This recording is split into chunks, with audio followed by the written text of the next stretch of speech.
and welcome into the Cam and Strick podcast. Wrong, this is not the Cam and Strick podcast. This is Hockey Sense, brought to you by First Community. But Cam Janssen's going to be here today. You're not going to want to miss it, so hang around. Cam will be here when I say he can come in, by the way. He's out there in the green room right now. He's like, well, when do I come in? When I tell you to come in, that's when you come in. So you stick around for that. Cam is my guest today on this edition of Hockey Sense, brought to you by First Community. Great to be back here in the Half Coast Studios. I hope you've enjoyed the first couple of episodes that we've done here in this studio. I mean, you're very familiar with Half Coast Studios when you consider the Cam and Strick podcast has been broadcasting out of here for several months now. So, it's been a long time. Maddie's looking at me like, I don't know. It's been a long time. It feels like we've been here for 6 years, but maybe closer to 6 months. Who knows? Dude, it is hot in here. Not in here, but in St. Louis. And, there's not much going on, but I am paying attention to the USA Hockey World Junior Showcase. You got Finland there, Sweden there. Obviously Team USA, Team Canada, they're going to clash later on in the next couple of days. You have Canada playing Finland today. There's a number of Blues prospects that are participating. And listen, there's a couple of players who are really starting to get the attention. And, you look at Team USA, they've got some defensemen there with Paul Fisher, who was a former, 4th or 5th round pick back in 2023, plays at Notre Dame, Chicago kid, good puck-moving defenseman. He's in the mix to make the World Junior team. I'm not going to sit here and say that he's going to. If I had to put my money on it, I would probably say the odds may be a little bit against him, but we'll see how it plays out. Lucas Fisher is a kid who the Blues got in the second round here this past draft up in Vegas. And, he's held his own. He's done a pretty good job. He had a real first good game. I think maybe the first game he played in the showcase was probably his best. Either his first or second, trying to remember which one it was, really stood out. And, talking to people up there, listen, they say that, he's still learning the game at this level. A little bit of a different track record, a little bit of a different path compared to some of these guys, like a Paul Fisher, for example. Lucas didn't come up in the USA Hockey system, maybe doesn't have the same experience playing against all this international competition, at least to the same level that a guy like Paul Fisher would. And a number of other guys who are participating in the showcase, although a lot of the returning players are now asked not to come back, so you're going to see some names that maybe aren't as familiar. And as they try to narrow it down and try to select their teams. Colin Ralph, that big kid who played a year of high school hockey here at Kirkwood, played for Carshield for a year, and is getting a ton of attention because of his size and obviously the local aspect of it. This guy is 100% in the mix. I hear he's really caught a lot of people's attention. It's hard not to when you consider that he was playing AAA hockey, midget AAA hockey just last season. Played, 2 games in the USHL, but was playing AAA hockey at Shattuck St. Mary's just a couple of months ago. And now here he is at the USA Hockey Showcase, a second-round draft pick of the Blues, monster size, who can skate. They're really excited about this guy. If he was 5'9", 5'10", we wouldn't be having this conversation, but he is so big, and he's so strong, and he is truly just scratching the surface. I mean, we use that all the time. We talk about just scratching the surface, and it becomes cliche. That is truly the case with Colin Ralph. I look forward to seeing this guy in 2 years. Where's he going to be after 2 years playing at St. Cloud? So, best of luck to Colin Ralph, man. Who knows? He may end up finding his way onto this World Junior roster. I'll tell you a player participating in Canada's Red and White Camp who was drafted by the Blues in 2023. We didn't see him last year in the development camp right after the draft because he was dealing with a shoulder injury. But Quentin Burns, a former third-round pick from last season, plays in Kingston in the OHL. This guy is mean. He's aggressive. He plays hard. He plays tough. He's got some decent size. He's 6'1".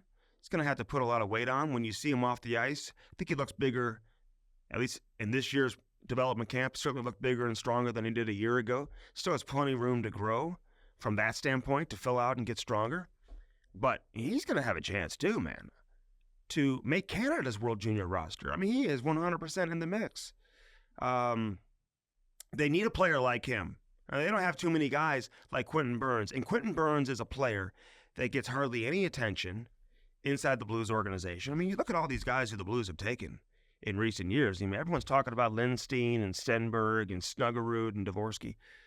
And for good reason, because all those guys are going to play in the NHL. They're going to have long, real successful careers. They're going to help the Blues get back to the level that they aspired to be at. But, you know, they've got some other players too. And I just mentioned Colin Ralph from this year's draft, who was a second-round pick. I mentioned Fisher. This Jekko kid that they took in the third round, Andre Koss, who's super skilled, who really showed well at the prospect camp a few weeks ago. And this 2023 draft may go down as one of the better drafts the Blues have had in a long, long time. That includes Quentin Burns, who's not a household name. You look at the top of the 2023 draft, they had 3 first-round picks, so you immediately get to Dvorsky, Stenberg, and Lindstrom. And, Pekarsik is a guy who obviously has had some success. Was one of the leading scorers last year in the USHL. His first year coming over, he had 59 points in 43 games. He had a decent World Junior. Stansel had a decent World Junior. I'm just curious where these guys are going to be at in a couple of years. And it's interesting because the NHL Network, and, Boomer Gordon and a lot of these guys, man, they do an unbelievable job. I love listening to them every single day on Sirius XM, NHL Network Radio. They just, at least right now, they're in the process of handing out their general manager grades, the GM grades. And listen, you make the playoffs, you have a successful playoff, you're probably going to get a higher grade. These are typically off-season grades. So, although, certainly a lot of it can go all the way back to last year's trade deadline. What kind of moves did you make? Who'd you bring in? Who'd you move on from? What did you get in return? Who'd you draft? Who'd you sign in free agency? What kind of trades were you able to make throughout the course of last season? And really through the draft this year in free agency. And I may have that timeline wrong in terms of how they judge it. Maybe there's a cutoff date. I don't know. I think Doug Armstrong got a C-. And you can look at it and say, okay, C-. But, look at some of the teams right now that are maybe getting higher grades. And you look at Vancouver, who was a team that was out of the playoffs, and, they really weren't in the mix the last several years. Now they're getting there, and they're building a contending team. You look at Edmonton, who spent all those seasons out of the playoffs building a contending team now. And they are a contender. Florida wins the Stanley Cup after all those years missing the playoffs and struggling. Now they are on top of the mountain in the National Hockey League. And, teams like Detroit, who were a perennial powerhouse, New Jersey, who had a dynasty going under Lou Lamoriello, Chicago, dynasty under Joel Quenneville and Stan Bowman. And all those teams, look at where they're at right now. I mean, there's something to be said about a team like Buffalo, Ottawa, some of these teams that continuously just stay at the bottom. They never find their way up to the top, and they don't go back and forth. All those teams had Stanley Cup championships. Washington, not the same team that they were a handful of years ago when they were a true contender year in and year out. Eventually won a Stanley Cup. St. Louis, over a, 10-year stretch? I want to say they were top 5 in wins across the board in the NHL. And, now they're in a different time of where they're at with their franchise. You can be here, but you can only stay here for so long. Ask the Pittsburgh Penguins, another franchise who won 3 Stanley Cups, and now they've had to, come back down to earth. And they haven't all gone about it the same way. St. Louis hasn't gone about it the same way as Pittsburgh. Detroit hasn't gone about it the same way as some of these other teams, Chicago.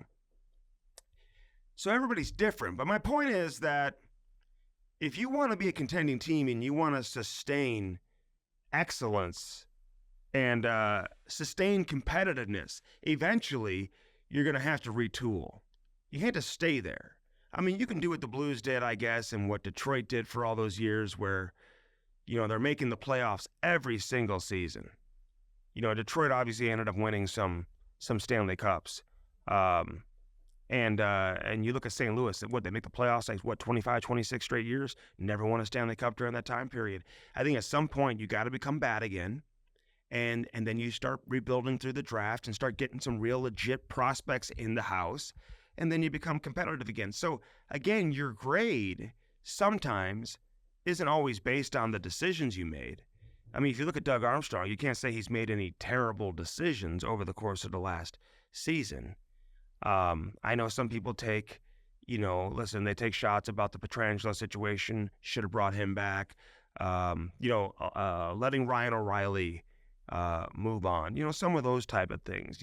Vince Dunn, Nico Mikkola. I mean, I look at the Blues defense right now, what it would look like if you had Vince Dunn here and Nico Mikkola and Alex Pietrangelo. I mean, they'd have a pretty good group of defense. But obviously, listen, the situation, if you truly know what went down, I think, between the Blues and Pietrangelo, I think both sides will look at it, if they haven't already, and say, hey, there's plenty of blame to go around. It certainly isn't just one-sided. Vince Dunn, they didn't protect him. Seattle obviously plucked him. They knew that he was going to be owed a pretty big payday. Mikkola got traded. But for the most part, if you're the Blues right now, you're not trying to make sexy deals. You're not trying to create a major splash in the offseason. You're not trying to go out and sign a guy like Steven Stamkos, for example. It's just not where you're at as an organization. So your grade may reflect, maybe a better reflection of where you are and where you purposely want to be in an effort to become competitive in a few years down the road. So while a C- grade may not be great, at the same time, I don't think he's looking for an A grade right now, because what would an A grade be? Going out and signing a bunch of guys and creating a big splash and just bringing all these pieces in when it really doesn't make you a contending team. I think the Blues are going about it the right way, honestly, by doing this through the draft, trying to make some smart trades, bringing little pieces in one at a time who are going to play, who are going to have a role that you're not married to for any significant number of years. When you look at Tessier, for example, we'll see how that plays out. He may end up being a really good player for the Blues. Texier. Am I saying that wrong? How do you pronounce his damn name? Somebody tell me. And then, Radek Faksa, you're not committed to him long term.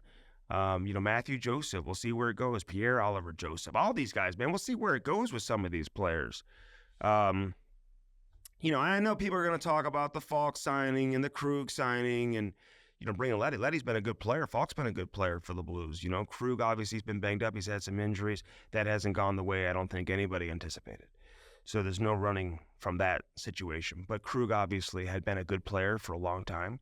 Wasn't like the Blues, they just gave him some crazy contract because he hadn't, elevated his game into that level of a player. It's kind of who he was. You talk to people in Boston, man, they loved him in Boston. He was a productive player, one of the top power play quarterbacks in the league over a 5-year stretch. When they brought him here, he was like top 2, top 3 in scoring among all defensemen in power play scoring. So, so it wasn't like it was a crazy contract. It just hasn't played out. But we don't see too many situations like that. So I'm not trying to go out of my way to defend anybody. All I'm saying is, hey, a C- grade, it's where you're at as an organization. The Blues are slowly but surely trying to build this thing back up to when the time is appropriate to go out and make a big free agent signing or make a big trade and bring in a player and start, spending some significant dollars on individuals, which they have committed to guys like Robert Thomas and Kyrou and some of these guys. They just made the commitment to Pavel Buchnevich. They committed to Braden Shen a few years ago after he was a huge part of the Blue Stanley Cup. So sometimes you make those decisions and then now you move forward and you start bringing in, bigger and better players. And that's when you get your grade elevated probably into that A and B category. But sometimes, you get a D or an F because you failed. You expected to be here and you ended up being here. The Blues expected to be here and they ended up being here. Next season, the Blues expect to be here and they're going to end up being somewhere around here. I don't see them being much worse than there. And who knows, maybe they'll surprise some people and have a great season, get into the playoffs. Hey, my prediction for this season, by the way, is that Jordan Kyrou is going to have a fantastic year. I just see it. I feel like he's going to. And I feel like after having 1 year under his belt with that contract, moving into a second year with a new contract, And some of the drama he had to deal with, last season coming in, trying to become a better two-way player. Everyone was talking about his plus-minus from the season before. And maybe this is the year where things just really come together for Jordan Kyrou. And he puts up career numbers, gets to that 40-goal mark, maybe gets to north of 80 points. We'll see how that plays out. We're going to get to my boy Devin Sant here coming up just a minute with 314 Sports Cards. Cam Janssen's in the green room. We'll bring him in just a couple of minutes as well. Hockey Sense every week brought to you by our friends over at First Community. You know that. First Community, listen, they got the hot rates. It's hot outside, and they've got the hot rates. If you got some money sitting around in a savings account, hey, as little as $500, you can open up a certificate of deposit and earn a really competitive rate. Unlike most high-risk investments, your money is still totally safe because it's guaranteed. So check that out. Ask about their hot rates they have going on right now. FirstCommunity.com. They've got the Little Blues program that is up and running. I think they're starting a Little Blues ball hockey league or ball hockey event. So check out FirstCommunity.com. You can go to the Blues website and see all the great work First Community is doing with hockey and supporting hockey here in St. Louis. Nobody else is doing this. Nobody else is doing or committing more to youth hockey than First Community, and we love having them with us here on Hockey Sense. Of course, Four Hands Brewing Company. Have you checked out the newest brewery in Kirkwood? They've got the food from Peacemaker like they do in the downtown location. All the year-round beers, the seasonal beers, all the seltzer. Get that Cam and Strick podcast, mango, lemonade, hard seltzer. I don't know where I'd be without that. Love the mango, lemonade, Cam and Strick podcast hard seltzer. You can get that anywhere you get all your Four Hands Brewing Company products. I'm heading out there for an event coming up. Can't wait. Actually, to the Chesterfield location where they got all that green space. They've got the food from High Point. It's a great place to have parties, take kids, all of that. So check it out. Four Hands Brewing Company. Of course, the downtown location, the flagship location, 1220 South 8th Street. Check out those 1220 spirits, the vodkas, the gins, the tonics, all of that they have. And then, of course, all the, seasonal and year-round craft beers, man. That makes Four Hands Brewing Company what it is. You won't go to an event here in St. Louis without seeing the Four Hands logo. Kevin Lemp is flat out getting it done. Supporting everything here in St. Louis. Dirt Cheap Fun, your one-stop party shop. Deals are so good, they call them steals. Have you downloaded the app? I keep telling you to download the app. Do it today.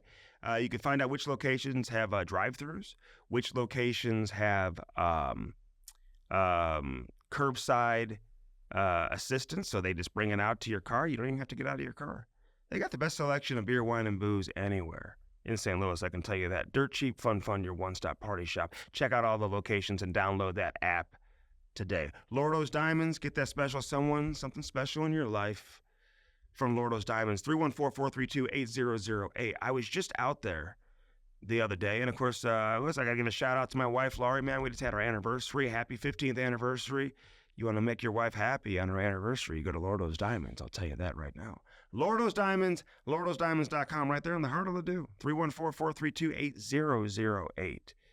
lordosdiamonds.com. Mike and Jimmy Lordo, best in the business. Nobody does it better.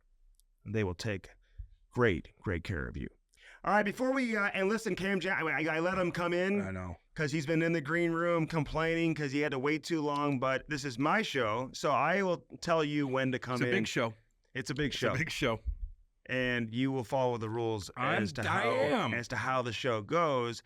So before we get to you, we bring in my boy Devin Sant from 314 Sports Cards. What's up, Devin? How are you? I'm good. How are you, Andy? Thanks for having me on as always. It means a lot. Hey, you're the best. Hey, this guy's the best in the business, Cam. I'll tell you this right now.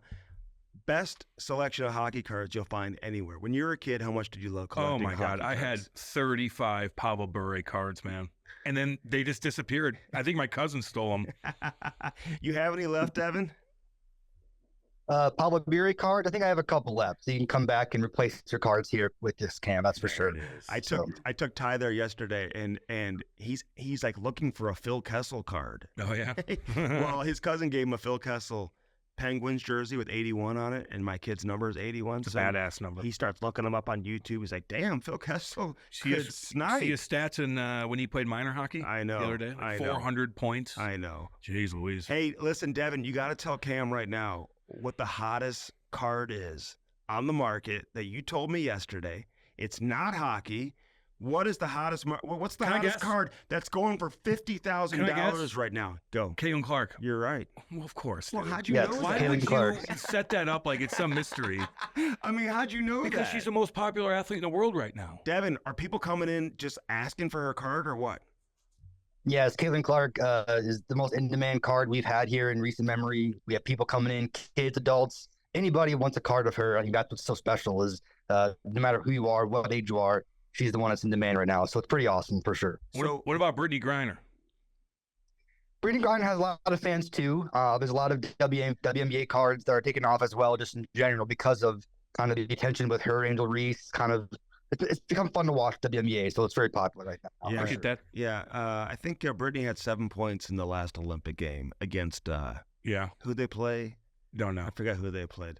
Well, But- you're a big fan. Well, I know. I'm just Obviously. I like the whole team. Hey, who makes the Caitlin Clark cards, Devin? Is that Topps?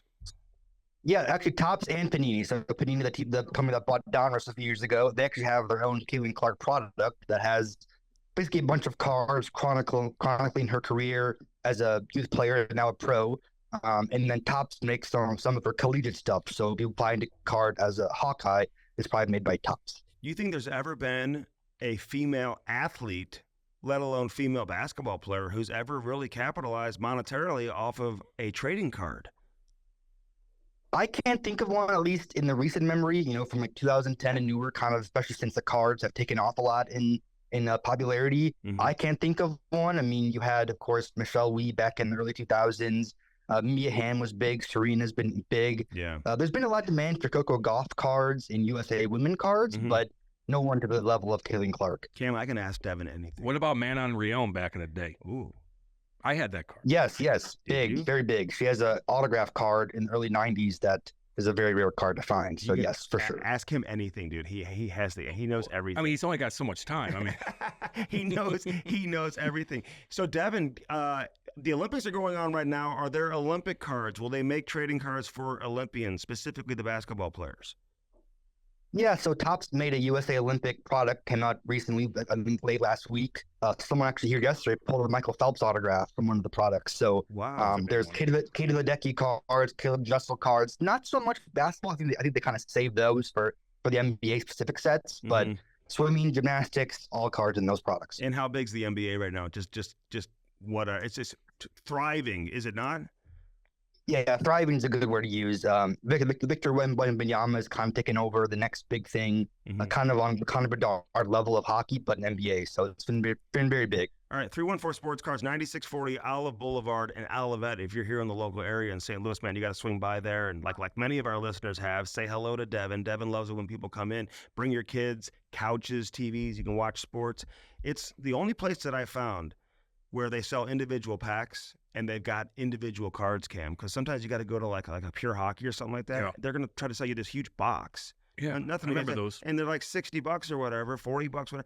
You can get individual cards and you can get individual packs and the boxes still at 314 Sports Cards, so you got a variety there. Hey, yesterday, Devin, before I let you go, you're telling me about a $1 million card, a Connor Bedard card that's worth $1 million. Somebody could pull a $1 million card at 314 Sports Cards. Tell us about that.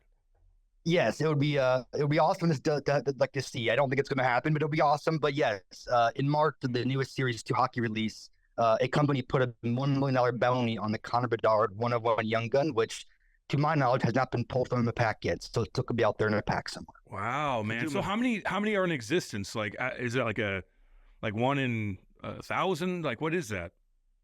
So that card with the $1 million bounty is a 1-of-1. So the Oh, only okay. one, The it's the only only one. gold Young Gun card Damn. in the world. So Yeah. Wow, interesting. Interesting. Hey, Trent Frederick's coming to the store. Is that this weekend for a signing or what? that is August 24th for a public appearance. We'll be giving away autographs of him as well to anybody who walks in the door from 10 to 12, August 24th. Okay. Cool, man. And you just had Joseph Wool there, right? Yes, he did a break with us on live stream, pulled a couple of good Swayman cards. So it was fun to talk with him as always. Okay. Hell yeah, man. Those are our people. 9640 Olive Boulevard in Olivet. You go see Devin Sant, the best in the business, the nicest guy ever, best customer service. Cam, they're so good to talk when he goes in there. Like, right here, man. They just. I've known about you for a while, Devin. Just so you know. That's right. So means a lot, Cam. It's nice to meet you. I appreciate it. Yeah, nice. Well, I'll meet you in person. We'll have a beer or something. Hey, thanks a lot, Devin. You have a great weekend, man. Appreciate it as always. See you, homie.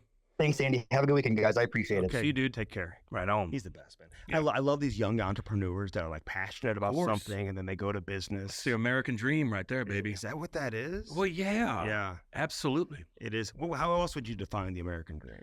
Well, you are a hard construction worker. Now you're kicking your feet up and everybody else does the work, and you have a mansion on 1,000 acres in middle Missouri, and you have toys and stuff like that because you worked your ass off from the get-go. Okay, that's the American dream. You think you have to be rich to have the American dream? No, your American dream is being happy in this lovely country. Whether you're getting by, maybe you're paycheck to paycheck and you're still happy, although that is hard to be sometimes, you know what I mean? Like, it's a difficult thing. Like, look, money isn't everything until you don't have it. So, you know what I mean? I picked the one What's going water on with bottle, you, dude? Look, this water bottle is leaking water everywhere. Yeah, it's like it's. I feel like I'm being punked right now. No, that is leaking. Why don't you get it off the table? I'm trying to. We may need to have. On my show, I've got people that come in and will help out with stuff. The sense of hockey. Yeah, hockey sense, baby. Hell yeah! What are you talking about? What's up? Let's go. Do you know Joseph Wool? Yeah. He still collects hockey cards. Loves it. Why not? And he did when he was a kid. So when they have these NHLPA events, they have all these hockey cards. And he's goes and gets all the cards that he wants, even from the current players. Man, I love the fact that he's a player and he still collects it's an investment. Cards. You can make money off those too. I don't think he's trying to make money on it. Maybe. I mean, okay, then you're a big fan. Either way, it's an investment. Keep them nice. You could sell those down the line 20 years for probably pretty good money. He was a card collector. So everybody was. Even before that. We were all card collectors. Dude, I had millions of cards, man. So all I did was go to, and I have a Beckett. I'd have a Beckett, those 90s Becketts, man. I'd always want to see who was on the front page of the Beckett. Sometimes it was Pavel Bure, Eric Lindros, Joe Sakic, whatever. Then you look and you're like, I got new cards. You look it up. I'm like, this one's worth $5. That was awesome. Those Becketts back in the day. Becketts. Remember that? Wasn't that like a book? Yeah, it's like a little magazine. And it told you how much it was worth. Yeah, you look up which card you had, the Donruss or whatever, and you're like, dang, I got the Pavel Bure. So blah, blah, blah. You should, you never know. You may have a card in your collection that's worth a lot of money. I don't have any cards anymore, except for my own. Well, I know. Oh, really? You just collect your own cards? Well, I just had a bunch of them that people gave me and that for signings, and I'm supposed to sign them, and I just kept them. Do you ever find things online that wow, that is really cool, and you'd buy it of yourself? Anything like that? Yeah, I mean, I wanted my old Guelph jersey with the blood on it and stuff like that, but the guy wanted to sell it for a lot of money, and I'm like, I'm not doing it. Oh, really? Yeah. Even to you, he wanted to sell it for. Did you say this was? No, I'm not doing that to him. He bought that damn thing. I'm not doing it. What am I going to do that to him? I know. No, and so, I did trade a couple, one of my old skates for a couple things here and there, but I'm not gonna. If somebody buys my jersey from Guelph for a lot of money, whatever it is, I'm not gonna. I'm just saying, I'm not gonna rip the guy off. Did you ever go online and see a photo of you battling with Obi or something like that, where you're like, damn, that's awesome. I want that photo. Yeah. You know what I'm saying? Yeah, but I didn't buy it. But no, have you seen that? I was using it as an example. Yeah, I was you go on Google and just type your name in, and you see all that stuff. Pages. There's a Cam and Obi. I don't know. Maybe. Oh. Okay. Well, the way you answered you threw Ovi out the way I you didn't really answered play against him too much. The way you answered that was that exists out there in the universe. I mean, there's all kinds of crazy pictures, man, of awesome stuff, and I'm like, how do I get that? But I just don't do it. Okay. So since this is Hockey Sense, brought to you by First Community, Cam Janssen is my guest on this week's edition of Hockey Sense. What have you been up to, Cam? Working with you every day, I mean, that's what we do. What have you been doing? I've been skating this morning with the alumni, and this weekend I'm going to chill. It's going to be actually really nice out. But when it's 100 degrees, man, I'm not going out. I shut the house down. I put all the blinds down, man. I just try to cool the house off and don't do a damn thing. But Not much, man. Not much. Dude, this is kind of a chill time, you know? Yeah. No, and it's the summertime, and it is a great chill time. But in reality, you are a big hockey fan. Did you watch a lot of hockey when you were playing? And after you finished playing, would you like watch a lot of hockey? When did you really start getting excited about it again? I started watching hockey as a kid, like a psycho kid. Like I was one of those, right? Where just everything, hockey. But once you start playing competitively, and it's all about you then. In my own world, I wasn't paying attention to anything else. I was paying attention to what the hell I was doing or who our opponent was, who I had to fight, da-da-da-da. But was I sitting down breaking down games? No, but I probably should have. Because it makes you a better hockey player when you watch other players play and when you're into it and you see how guys do stuff off the wall and stuff like that. I was into everything else but what I was doing besides what I personally was doing. So I was kind of selfish in that matter. But then when you retire and you get into radio, I'm like, boom, back on it. Let's go. Let's see what's going on. So I got back in it. Getting back into hockey is the easiest thing in the world. Yeah. If you told me to get into baseball, Andy, it's hard to do for me. Yeah. And if you're in St. Louis and you're doing a radio show, you got to talk baseball a lot. I can't. I tried. I can't do it. Hockey, easy. MMA, easy. Yeah. Stuff like WNBA for Andy, easy. But no, now I'm like I'm back into everything. So, but when I was playing, dude, it was all about what I was doing. Women's basketball hasn't lost that game. You promised they're going to lose a big game. I don't want them to, dude. They're USA. I just feel like they won 87-74. That was kind of close. Against who? Belgium, I believe. Well, whatever. Beat them. Belgium. They beat Japan too by like 40 okay, points. You should. Well, Japan may be coming. Well, not very big. Well, China is. They have the monster on China. She's 7'3". Is she playing in the damn thing? She's 7'3". 7'3". Monster. I gotta watch that game. I want to watch that. I'm interested. I can't wait to see her. And then the men are kicking everybody's ass too. They're fun to watch though. They're fun to watch. The Olympics have been pretty cool. You know, a couple weird things here and there. We don't need to get into it. Yeah. This is Andy's show, so we're not going to get into it. But other than that, no, I've enjoyed. I like watching the best athletes in the world go at it. We can get into that later, like maybe during the Cam and Strick podcast. Well, of course, but that's what we do. Not on hockey sense. But at the same time, it's I'm like on my best behavior, just so you know. I know. Like I haven't cursed or anything. Not really. I said ass. Because there's a lot of like parents and kids that listen to the show. Millions. And I know that. And so they're the same fans that probably listen to Cam and Strick podcast. Okay, so we're all good. Do you know that I tell my son, for example, like when we watch hockey during the week, during the NHL season, I don't let him just watch the highlight shows while the games are going on. I like him to watch games. Yeah, you know what I'm saying? Pay attention to your position, where they're playing. I think we're in this highlight world right now, whether it's football. Listen, I don't turn it off that red zone channel. I watch that all day long. Well, that's all it is. I know it's 2-second plays. It's 3-second plays. So, hockey's different. I know hockey's different, but you can at nighttime you can watch NHL Network, for example, and they're going to show all the highlights and say, oh, somebody just scored. Let's go watch the goal. They're going to show the highlight. They may go to a game for a 5-minute stretch here and there, which is fine. I don't mind doing that either. But I do think there's something to be said if you have your kid just watch the full game, watch his position. Completely agree with you. You know? Because they're like, wow, he put it between his legs and he dangled top shelf. Yes. I want to do that. No. No. You see what he did earlier? No, he got the puck off the wall when 3 guys were swarming him. Yeah. Then he kicked it to himself and he made a nice little sauce pass in the zone to get the puck out. Then he followed up the play. Then he beat the guy up the ice and he did this, he did that. Then he dangled.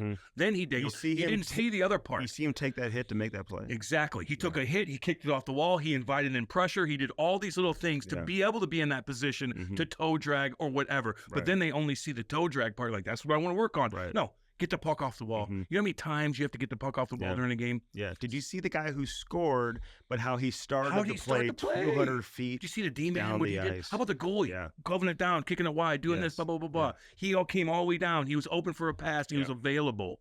Okay, that so stuff. What advice would you give right now? And I had this on my rundown, so I just want I did a lot of I know you do. Well, because I knew I had you coming in as a guest. Wanted to make sure I had some good questions for you. This is a stressful time, Cam. This is when kids are getting cut. And I'll tell you what. Listen, our next show on the Cam and Strick podcast, we had a great conversation with Jimmy Howard, dude. Really good, good youth hockey his conversation. Internet sucks. Yeah, we'll fix that. Jesus. He's in Maine. He's in Maine. It's not even his dude. fault. He's got black bears in his backyard. Not his crawling out at the window. Like he's got no service. No, it's not. There's not many people living in Maine. Just so you know, depopulated. It's the most. I think Maine, is that a word? Do we know that? I think Maine has the least amount of people, state-wise. Oh, really? Yeah. Compared to Rhode Island, for example. Rhode Island's packed with people. Yeah. Small, but it's packed with people. It's right in the mix. Maine, you got to go way the hell up there. He said to get where he's at, he's got to go through Canada.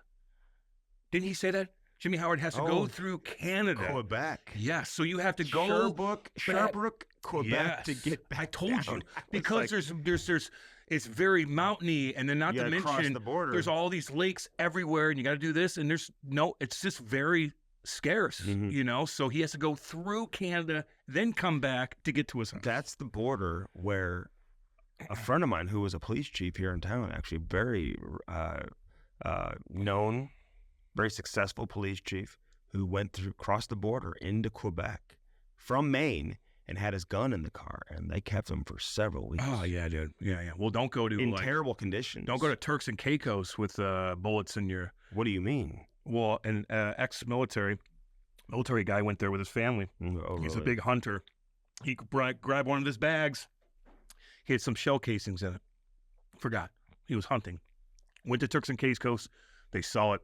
He might be there for 20 years. You're kidding me. Nope. Okay. Isn't it easy to double check your luggage? Is it easy not to know that you have shell casings in your... It could just have been a little clip like this, Andy. Just a little clip like that, where it's just like an extra little clip that you had in one of these little side pockets. Like you didn't check it. Yeah. And all of a sudden you go through and you're like, dude, I was. And they're like, no, we can't do this. Well, they should let them out.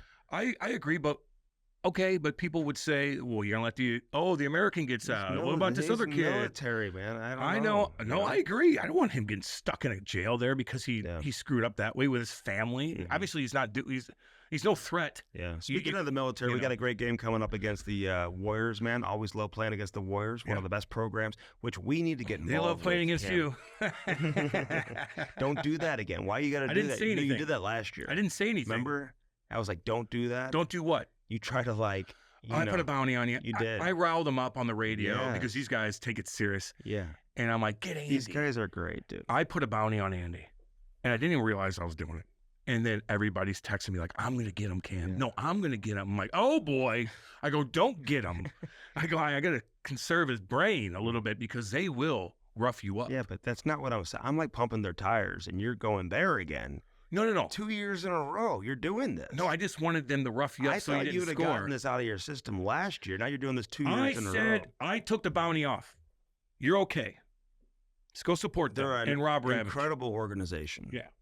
Blues Warriors. Awesome people, man. We love you. Little shout out. And I would love to do something to support them. Well, then do something. You know? Well, you're going to probably give up 5 goals and be -10. That's okay. Something. Cam, I'm at the stage right now. Some of the guys I coach with get real into it, and they're excited to go play these coaches' games. I dread it. I'm not looking forward to it. Playing?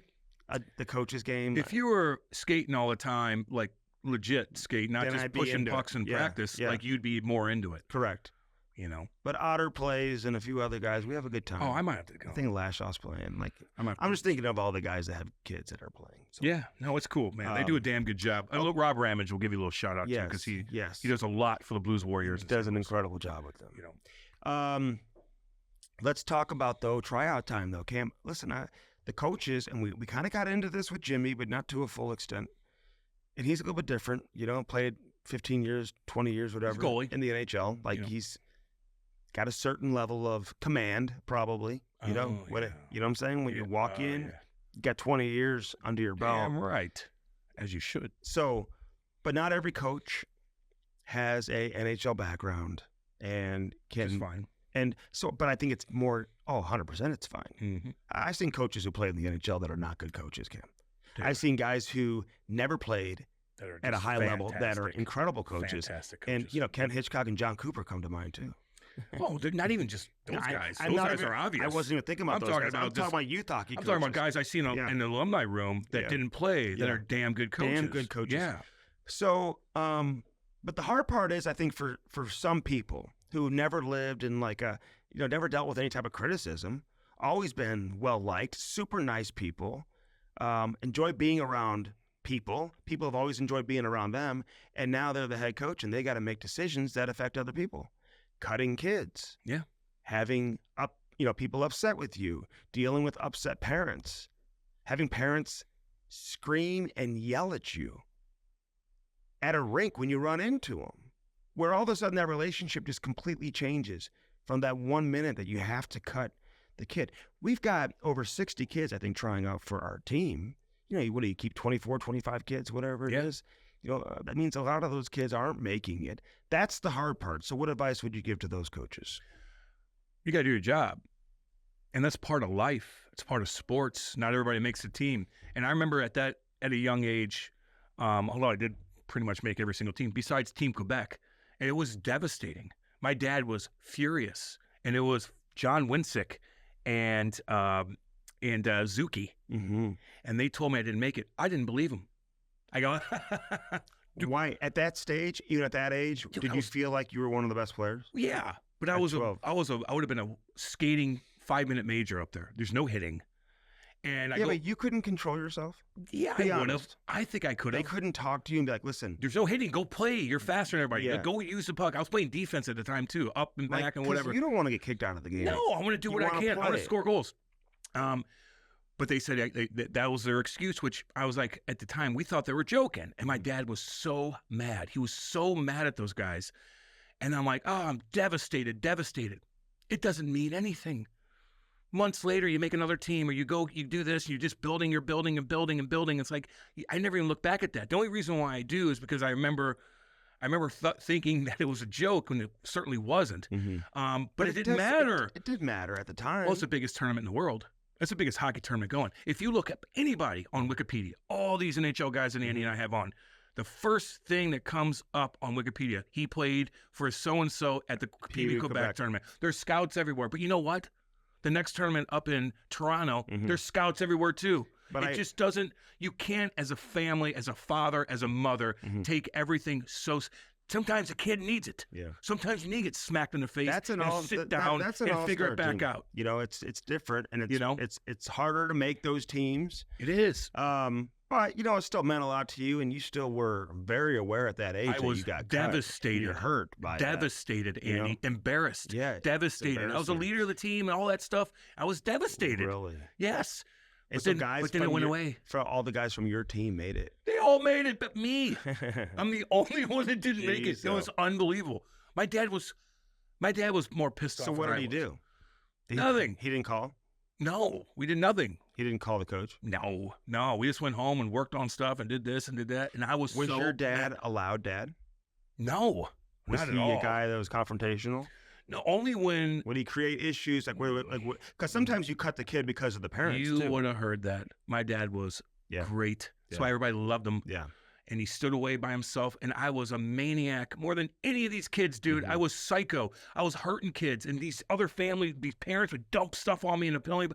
Crazy stuff. Dump stuff? Dump water. This kid's an animal. What are you playing in Maple Leafs Garden? Dude, we were at these just little tournaments everywhere. We're in these, actually not little tournaments. Are they dumping like popcorn on you? They're like, this kid's an animal. Oh, he's an animal. No. Talking stuff. My dad's like, I'm going to go talk. I remember they had just crazy stuff. It's the 90s, man. It was the 90s. A little different now. There's no filming anything, none of that stuff. But I was, they tortured me, but I was crushing these kids, man. Yeah. And if you see your kid get hurt, like by another kid, although we're the same age, like I get the emotion, but yeah, that kind of stuff. But again, this is this learning curve with everything, man. It is. My dad was really, really good at just keeping away, staying by himself. He'd have his crew. He'd watch me. He'd give me the look. Two different things. Either I'm doing good, thumbs up, or get my ass going, meaning I'm, he twirls a hand around like, get going. That was all you have to do, man. Well, what do you think of the parents that coach in the stands? That's an issue, too. Tell them to shut up. No. Tell them to shut up. It's a real thing. Shut up. Sit down and shut up. Yeah. You think I'm making money coaching that much? No, I'm doing it for the love of the game and for these kids. I'm trying to build them up. Your kid didn't get the puck off the wall. Shut up. Yeah. How would you handle being in the stands if another dad was chirping your kid? You got to eat it sometimes. Yeah. You got to eat it sometime. You can't be like, what'd you say about my... Nah, just eat it. Got to eat that. Now, there's some parents that will chirp your kid on your team. No, he's not passing the puck. That's what I'm talking about. Well, they talk to him afterwards. Team. You talk to him afterwards. Like, come here. Would you shut up and stop? You're bugging me. Okay. Yeah. I know he didn't get the puck out of his zone there. I know he didn't pass on the 2-on-1. But just don't try to keep it internal. Just keep it internal. Talk. We'll deal with it. We all know he messed up. Yeah. You don't need to yell at him. Right. You want to yell at your own kid? Go ahead. You want to be motivational and say, "Hey, everybody, let's keep going." Then that's fine. But once you start critiquing the other kids as a parent, you need to shut the hell up. That's it. Yeah. Now you're bugging everybody else. Yeah. You're the problem. He knows he screwed up on the wall. You got video. We're going to go through it a million times over. We don't need you, who's never even been on the ice. Yeah. You don't know anything. And you're chirping. We all know he didn't get the puck off the wall. Shut up. That's it. You know. And then when your kid gets cut, should they call the coach? It depends. Should they yell at the coach? No. It depends what's going on. You need to hear the coach out. What about when it's like months later and they see him see the coach at the rink and they go up and they say things? It's not going to matter. If your kid's good, he's going to be good. Okay. Whether he gets cut because of political reasons, which happens in every organization. Politics, it happens. Yeah. I don't care if your kid's great. He's going to get kicked to the curb one time or another. Yeah. It's never that squeaky clean. Part of the process. It's never that squeaky clean. So you just have to accept that. But if you want to call the coach and be like, hey, just so I know, why didn't he make the team? And then they tell you everything, or they're real and say, hey, man, like we had to take this kid because this kid did this. I think it's okay. That's okay. To always call and get the feedback. Get the feedback because what that's good for your kid. Work on? What's he need to do? Well, he didn't get back. Yeah. Well, he's lazy. Well, he scored 4 goals. No, but he didn't get back.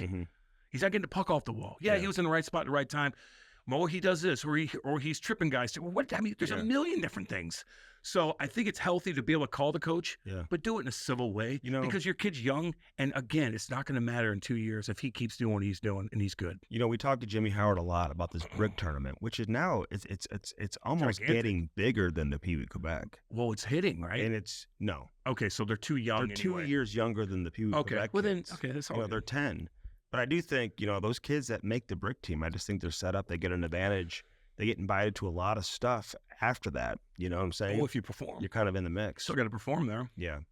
If you're the kid that doesn't get much ice time or he's -4 in that game, you're not going to get. Probably not. You think it's too much attention on these kids at that age? No. Nah. No. And you know what? There's a lot of kids that are going to be like, I'm the best. Look, they retweeted on Instagram or they did this. Right. Look at my goal. Yeah. And then 2 years later, he doesn't grow. He doesn't work because he's the best. Look, he dominated the brick tournament. Yeah. Well, once you get a little bit older, baby, you get a little bit older. Now you're going against guys that are doing the same thing. Now they're taking their game to the next level. But you think you're great because you're in that brick tournament and you scored a hat trick and you did this, you did that. A little wake up call. It gets harder and harder and harder, man. It's interesting when you say you didn't grow. You didn't grow. Because those are Well, you didn't help yourself grow either. You can control that. Well, you can control getting straight up strong. Can you control yourself getting taller? No, I mean grow like a man. Oh. Like I'm doing 400 squats a day with no weight, just get my legs strong. I'm doing box jumps and stuff like that. At what age? Well, without weights, Ty should be doing that all the damn time. Push-ups, lunges, no weight. You don't need weight, just body weight. Down, up, down, explosive movements. Even those like frog jumps. I know they look goofy, but God, dude, like how many times are you just like one-legged frog jump, whatever the case is, like there's so many things you can do at a young age. That's not going to stunt your growth. You don't need to go out there and throw weight around like the guys at Lifetime Fitness are going to do. No, but just it's there's no weight involved. It's all body weight. There's a million things you could do. Those are what those kids are doing, man. Yeah. I was psycho about that, dude. My dad had to pay for it, going to a gym. Rick Wilson, I'll give you a little shout out. At a young age, it cost him some money, but Rick took care of us. Yeah. Then I went and boxed at 16. He just drove up to the thing and goes, you already paid, go in there. Yeah. Went in there, started boxing. Like just that kind of stuff. You were older then. I was 16. Yeah. But I was working out at 14, 15, and I was way ahead of everybody. Yeah. Okay, that's good. But it cost my dad money. First Community brings us Hockey Sense each and every week. Again, now available on all your podcast applications and platforms. Wherever you get your podcasts, you can find Hockey Sense each and every week here on live from the Half Coast Studios. Real quick, your thoughts on the Blues, real quick, coming into the season. What are you thinking? Oh, well, I mean, they need to squeak in. You think this? You need to find a way to squeak in. A little too long here. You're selling out, man. Like you go down the Blues games and they weren't great this year by any stretch of the measure. Fun, though. Dude, people love the Blues here in St. Louis, but you got to keep that. You got to keep but even if it's not a big leap this year, you need to take a step. Yeah, you do. Yeah, Doug knows that. Steiner knows that. We all know that. And that's on some of the. Drew Bannister knows that. And that's on some of the individual players to make that happen, right? You're absolutely because right. it's funny because NHL Network just gave the GM grades, right? I saw you. And it's like some people are given an A because of where they are as an organization. They're ready to compete, and so they now is the time to go out and get X, Y, and Z player. You know what I'm saying? And spend big money. Some teams are saying we were at the top for 10, 15 years, and now we're at the point where we're retooling right now. That's where we are as an organization. We're going to draft well. We're going to make some trades. When we get these kids here, that's when we'll start spending some money. Develop them the right way. And bring some players here to support these young stars that are going to be coming into the organization. Or you can be like a Buffalo and Ottawa and just never figure it out. Always stay at the bottom. But I look at all these teams, Cam. Talked about it before you came in when you were in the green room. I was listening. And whether it's New Jersey, Chicago, Pittsburgh, Detroit, Washington, all these teams, LA, all these teams won Stanley Cups. And they were like dynasties, in the case of like the Red Wings and the Devils and the Blackhawks. The LA Kings won 2 cups. And then all of a sudden, they had to come back down to earth, and they had to miss the playoffs for several years. And then the challenge is getting them back into being competitive once again. So I think judging general managers is kind of just based on where you were. It's kind of hard to like just knock Doug Armstrong. You may not love every move that he's made. I talked about the Pietrangelo deal and some of these other. You may not like every deal, but at the same time, for a good 10-year period, they were like top 5 in the league in wins. They were and they were like getting north of 100 points. And now, then you win a Stanley Cup. And so now you got to come back down and try to build another roster that can sustain that competitive They were level. right there last year. You know what I mean? So you get to take another step, and you're going to get in the playoffs and see what happens. But think about the Devils, though. They were competitive, extremely competitive, from like 92, 93 to 2012. Yeah. Think about that run. 92, 93? 1992, 93. They lost 94 to the Rangers. Game 7 when Stefan Matteau came running that and scored on Marty on that goofy goal. Matteau. They were great till 2012 when we lost. When lost in the final to LA. Isn't that something? Yeah. Now that's a run. That's a run. Now it was salary cap stuff and whatnot, so it's hard to judge. But you did. Will that ever happen again? Right. But Chicago had to be terrible to draft Kane and Toews.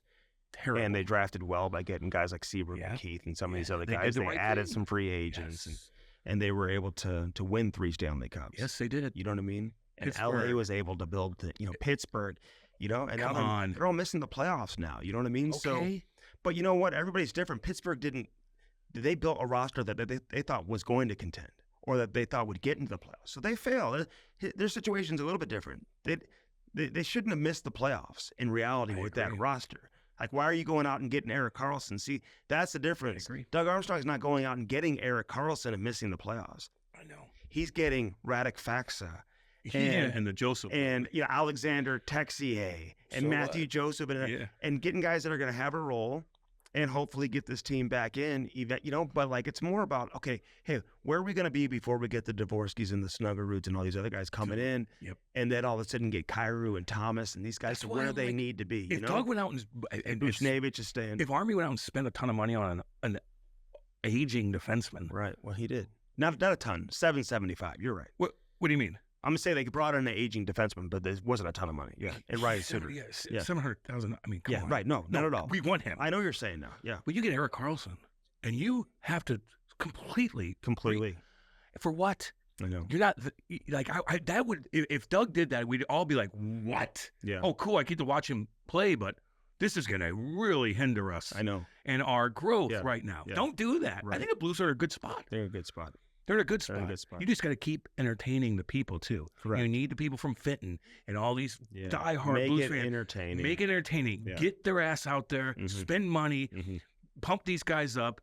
That's a nice thing to see, man. When you're below 500 and it's the middle of February and it's a Tuesday against freaking whoever, and the place is jamming. Yeah. That's a damn good But, sign. this is I keep predicting Kyrie's going to have a really good year. I think Thomas is going to have a good year. I hope Neighbors is able to, elevate off of what he did last year. So I'm for it, man. First Community brings us Hockey Sense each and every week. All podcast platforms, including YouTube. They got the hot rates, I tell you that, but they got that Little Blues program. That Little Blues program would not be possible without First Community. Yeah, man, that helps out. There's so many parents that come up to me like, Cam, what should I do? Get the Little Blues. Yeah, it's the best way It's the best way to do it. They'll get your equipment. They do this. They do that. They have all of us come out and hang with the guys. Come on. I know. So you get all your boys equipment, and girls. Boys and girls. And it's 6 skates. It's not a lot of money. No. My kid did 2 sessions of it before he really even got started. It's the best way to actually do like a learn-to-play program. I agree. You don't have to be you can be falling down. You don't even have to really know how to skate. Get out there and do it. Firstcommunity.com. Yep. Of course, our friends over at Four Hands Brewing Company. Get that Cam and Strick Mango Lemonade Hard Seltzer, Can I say something Yeah. about that? Yeah. Because they got that new place right there in Kirkwood. I know. My buddies are going in there and ask for that. Cam and Strick. Oh, are they? And it wasn't there. Well, because it's kind of seasonal. They have it a lot of times during the hockey season. It'll be back in September. Okay. They had it around and so it's still available in some grocery stores. And Peacemaker they have attached. Oh, yeah. Do you know how good that seafood is? Peacemaker's amazing. They have that in the downtown location, too. So good. But, yeah, no, I'm glad you said that. You can still get the mango lemonade where it's still available. Yeah. But then it comes back late August. That's cool. Early September. And it's a kind of a seasonal hockey season drink, but it's still available in some grocery place in stores. Kirkwood's awesome. Yeah, by it's the way. incredible. Yeah, Man, food from Peacemaker. Food too. Food from High Point at the Chesterfield location, which is incredible. Oh yeah, High Point Cafe, baby. What's that? Yeah, they got good food there. Yeah. Man, I'm starving. I know. We talked to Devin Sant. Thanks for coming on with us from 314 Sports Cards. Always getting it done. Of course, our friends over at Lordo's Diamonds and everybody affiliated with Hockey Sense. I was making sure I didn't forget anybody, Cam, because we don't want to leave anybody out. There's no doubt about that. And of course, everybody here at Half Coast Studios, baby. What's up? What's up? Talk about Half Coast Studios first. Man, this place is great, man. I'm comfortable walking in here. Yeah. I love Maddie. Maddie's my boy. When I need something edited out, he's on it. I don't even have to explain it to Maddie. Yeah. Because he knows. Maddie knows. Maddie listens. Well, for some reason during the show, I said you can check out the newest location in Dallas or something like that. I'm like, what? It didn't even make any sense. I said, Maddie, take that out. Oh, he knows. Oh, he knows when you. He knows right off the bat. Maddie, what's Maddie up, knows baby? Everything. Yeah. So check that out. And of course, Dirt Cheap Fun Fun, your one-stop party shop. When people can't find, they say, "Hey, where's Strick? I haven't seen Stricky in a while. Where's he? He's probably hanging out in that beer cooler once again." Dirt Cheap, baby. They got the best selection of beer, wine, and booze. Don't sleep on the party supplies either. Like if you're having like a graduation party, back to school party, birthday, whatever, they got barbecues, man. They got everything you need right there, man. Dirt Cheap's the way to go, man. We got dang good gas stations in the middle of Missouri, baby, middle of the United States. Best. Yep. This has been Hockey Sense. So I hope you enjoyed it, and I hope you enjoyed my guest, Cam Janssen. Hi. I might bring him on even more. Thanks, man. And always tune into the Cam and Strick podcast, baby. We Love you release guys. every Tuesday. Let's go. Have a great weekend, St. See you, Louis. dudes.